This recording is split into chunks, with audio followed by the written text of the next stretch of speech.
პირველ რიგში რაზეც ეკლესიის მამები ყურადღებას ამახვილებენ და ძალიან საინტერესო არის ესეთი მიმოხილვასავით. ეს არის ის რომ თუ სად ხდება ეს მოვლენა. სად ხდება? ნაზარეთში. რა არის ნაზარეთი, როგორი ქალაქი იყო ნაზარეთი? ნაზარეთი უნდა ვიცოდეთ რომ ეს იყო ერთ-ერთი მივარდნილი ქალაქად კი იწოდება, მაგრამ ადგილი მთლიანად ისრაელში. ისეთი ნათქვამიც კი იყო, რომ იმდენად არ უყვარდათ ნაზარველები ებრაელებს, სხვა ადგილების მცხოვრებლებს და იმდენად მიუღებელი იყო ეს ქალაქი, რომ ამბობდნენ, რომ თქვენ სახარებაში გაგიგეთ, ნაზარეთიდან რაიმე კარგი შეიძლება იყოსო. ესეთი ნათქვამი არსებობდა. ეს იყო ადგილი, სადაც 200-მდე ადამიანი ცხოვრობდა, არ იყო დიდი ქალაქი. 200-მდე და ყველანი იყვნენ თითქმის დავითის შტოს წარმომადგენლები. მაღალი წრის ამბობენ, ანუ ესეთი მათში ჩქეფდა ესეთი მეფური სისხლი. მათი ცოდნენ ეს ყველაფერი, მიუხედავად იმისა, რომ იყვნენ გლეხები, დიდი თანამდებობები არ ეკავათ არსად. თავიანთი წარმომავლობით ყოველთვის უფრო მეტად მოჰქონდა თავი სხვა ებრაელებთან მიმართებაში. და ეს არ მოწონდათ. მათ გარშემო მცხოვრებლებს. რაღაცით უფრო მეტად მოჰქონდათ თავი. საიდან მოხდა და როგორ მოხდა აქ დასახლება საინტერესო არის ის ფაქტი. რომ ბაბილონში გადასახლების შემდგომ ბრუნდებიან ებრაელები, ნაწილი ებრაელებს ბრუნდება და სახლდება სხვადასხვა ადგილებში და აი უკვე სადღაცა მესამე-მეორე საუკუნეში, ძველი პერიოდი, ძველი აღთქმის მეორე-მესამე საუკუნეებში, რაღაცა ნაწილი ებრაელების შემოდის და სახლდებიან ადგილზე და აარსებენ ესეთ დასახლებას ნაზარეთს. 200-მდე კაცი ცხოვრობდა, რაღაცა ცოტა იგი ცოტა აქეთ. და ეს ადამიანები ცხოვრობდნენ ნაზარეთში, აი მაგ პერიოდში დასახლდნენ. ესენი იყვნენ მეურნე ადამიანები. ზეთისხილი, მეღვინეობა და ესეთ რაღაცა სხვადასხვა ხელობას მისდევდნენ კიდე, ამასო დურგლები იყვნენ, იოსები დურგლები. აი ესეთი ქალაქი, აი ესეთი ადგილი არის ნაზარეთი, აი ესეთ ადგილას ცხოვრობს ყოვლადწმინდა ღვთისმშობელი, არა რაღაც განსაკუთრებულ მეგაპოლისში, არამედ ყველასთვის არა სასიამოვნო ადგილი და მიუვალი მიგდებული ქალაქი და ადგილი. რომელიც სადაც ცხოვრება ბევრს არავის არ მოუნდებოდა. და აი ამ ადგილას ცხოვრობდნენ ყოვლადწმინდა ღვთისმშობელი. ამ სამყაროში ყველაზე დიდი და წმინდა.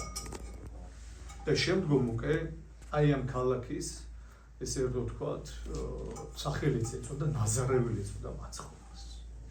მაცხოვარს ეწოდა ნაზარეველი. და მამები გვასწავლიან, რომ ღმერთის გეგმები არის სხვა და ადამიანთა ფიქრები და მიდგომები საკითხებთან არის სულ სხვა.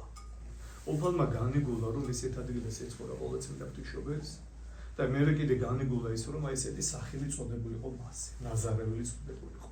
არა რომელიღაც სხვა დიდი ქალაქის მცხოვრებლის, არამედ ნაზარეველის. რატო? იმიტომ რომ თავდაბლობაში არის ყოველფერი. სიმდაბლეში არის ყოველფერი. ჩვენ ვაფასებთ ადამიანებს მათი გარეგნობით, მათი შთამომავლობით, მათი წარმომავლობით, მათი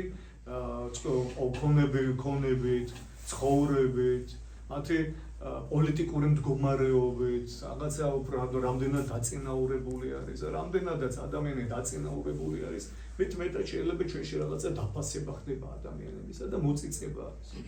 უფალთან ისე არ არის. არ არის ეს. იგივე მაგალითი იყო, როდესაც მეფედ გამორჩევა ხდებოდა დავითის.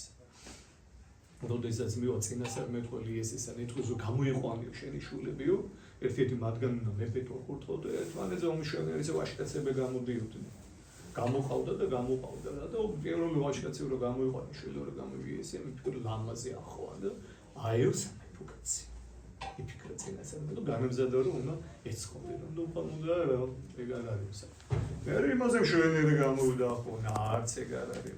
კიდე გამოვიდა არც ის არ არის და მე უთხრა იესემ რომ იესესო წინასწარმეტყველს ამბობ. კიდე ყაუშულები რომ და იესეს აღარ ახსოვდა რომ დავითი იყო მწყემს, სადღაც მწყემსაო და თავის ძმებისგან არანაირად აცალხოვანი არ იყო, აზგარებუნებად ლამაზი არ იყო, 7 წლად მწყემსაო და ცხოვრობს. და უთხრა კი მყავს აი სადღაც იქ ცხოვრობს ხებს. აბა წამოდემა ჩვენ.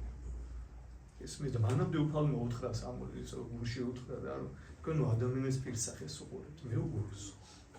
არც ერთი მათგანი არ არის სამეფო. შენ რომ მოგწონს, ეგენ სამეფოები არ არის. და წაიყვანა და ჩვენა დავიცი რომ დაინახა და უფალმა და ეგ არის ზუსტად. იმ ძმებზე დაბალი იყო, სუსტი იყო და არც გარეგნობით არ გამოირჩეოდა. აი ესე აირჩევა. და უფალი სიმდაბლეში იყო. ვიზე მოვიხილო და თამდაბლებზე მოვიხილო. აი ეს უნდა გახსოვდეს. და არ უნდა ტრამბაყოთ ამ ჩვენი წარმომავლობით. არ ჩვენი დაბადების ადგილმდგომარეობით, არც ვიღაც. უფალი ბეთლემში დაიბადა ბაგაში. ყველაზე მიუვალ ადგილას. აი ამას გვასწავლის უფალი, რომ სიმდაბლეში არის ღვთის სიყვარული და სიმდაბლეზე ვიზე მოვიხილო ყველაზე მდაბალზე და ყოველწმინდა ღვთისმშობელიც ვისი ხარებაც არის. სიმდაბლით გამოირჩეოდა, თამდაბლობით გამოირჩეოდა. და აი ამიტომაც მიხილა მასზე მოწყალე უფალმა. ისმის. და შეუთხოვთ ყოველწმინდა ღვთისმშობელს, რომ ჩვენთანაც გულში ყოფილიყოს, შემოსული იყოს სიმდაბლე, თამდაბლობა, რომ განვეშოროთ ამ პარტავნებას და სიმდაბლით ავოსურვოთ ის ზრბა, რომელიც ჩვენს წინაშე არის და ჩვენს ცხოვრებაში არის აღსასრულებელი. ღმერთმა დაგლოცოს, ღმერთმა გვახურტყოთ, ღმერთმა გაგვაძლიეროთ, მრავალი ხარების დღესასწაულის ავისროთ, მშვიდობით, სიხარულით და ყოველწმინდა ღვთისმშობელის მადლით ფარავდეთ ჩვენს ოჯახებსა და სრულიად საქართველოს. ამინ. ჩვენთან არ ძმეთ.